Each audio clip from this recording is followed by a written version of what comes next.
Damas Gisimba was one of those quietly heroic figures whose name history almost forgot, but shouldn't. His story, though not widely known, is a powerful reminder of how individual courage can defy even the darkest forces.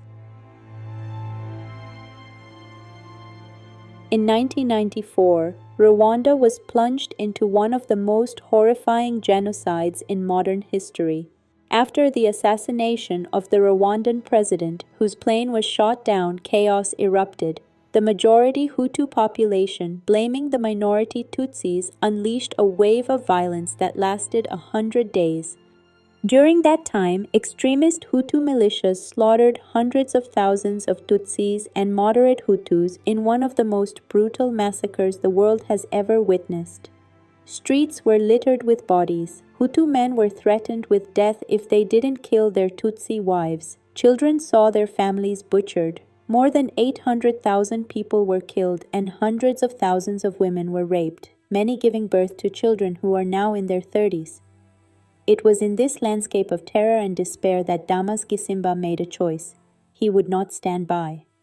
At the time, Gisimba was running an orphanage that had been founded by his parents. Originally home to just 65 children, the orphanage quickly became a place of refuge. In the first week alone, dozens of children arrived, some entirely alone, others with surviving family. Despite the growing danger, Gisimba welcomed them all. He even ventured out at night, risking his life to pull survivors from mass graves. He brought back anyone he could find clinging to life. The orphanage soon held over 400 people, despite its original capacity of only 60.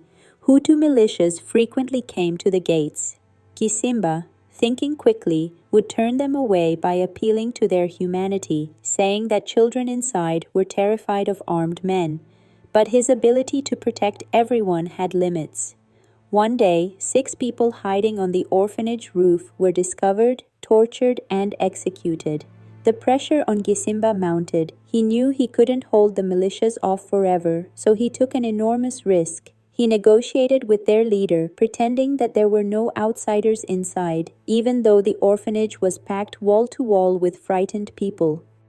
Eventually, Gisimba was forced to let the militias in. He managed the situation strategically, hiding most of the refugees in attics, basements, and any nook he could find. When the soldiers ordered the children to divide into Hutus and Tutsis, no one moved. The children, just as Gisimba had taught them, stood united. Even under threat, not a single child broke ranks. It saved their lives. But the challenges didn't end there. The orphanage had no running water, no reliable food supply, and the heat was unbearable. Streets were so full of corpses that aid workers could hardly move through the city.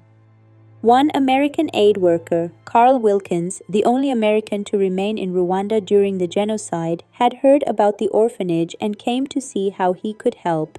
Gisimba explained their desperate condition, and Carl promised to return with supplies. But when he did, he found the orphanage surrounded by armed militias. The militia were looking for Gisimba, who had left earlier that day to find resources.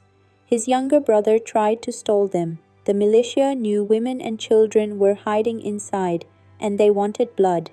Fearing for everyone's lives, Carl stayed, refusing to leave. He pleaded with the soldiers not to attack. Eventually, one senior official told Carl that the only way to prevent a massacre was to get a direct order from the highest levels of government. So Carl did the unthinkable. He made his way to the Prime Minister. He knew the risk. The very government that had planned the genocide might easily decide to wipe them all out instead of sparing them, but Carl also knew it was their only chance. Back at the orphanage, Gisimba was warned not to return. That night, neither he nor Carl knew if the government's promises could be trusted. Gisimba later said that in those hours he felt completely hopeless. He had done everything he could. He thought he would never see his wife, children, or the orphans again.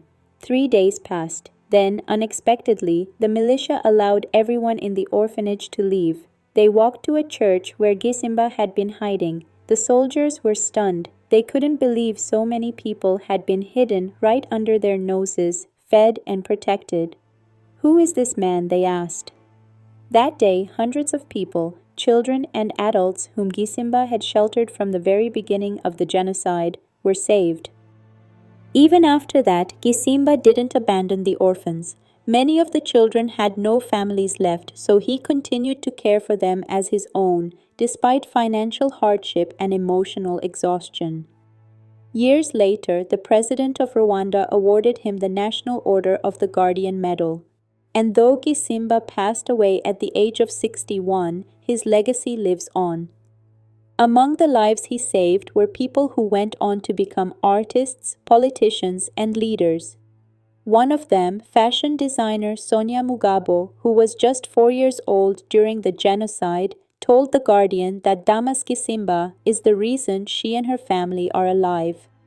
Another, Pierre Mugabo, son of a political figure who was on a death list during the genocide, said that Gisimba risked everything to shelter them. Had the militias discovered them, they would have killed everyone, Pierre's family, Gisimba, and his entire household. But Gisimba didn't let fear rule him. He is the embodiment of moral courage. Even when surrounded by hatred and death, he refused to be a bystander. He stood up for humanity. He chose action over safety, compassion over silence, and risked his life for people who had nowhere else to turn. And that's why his name deserves to be remembered.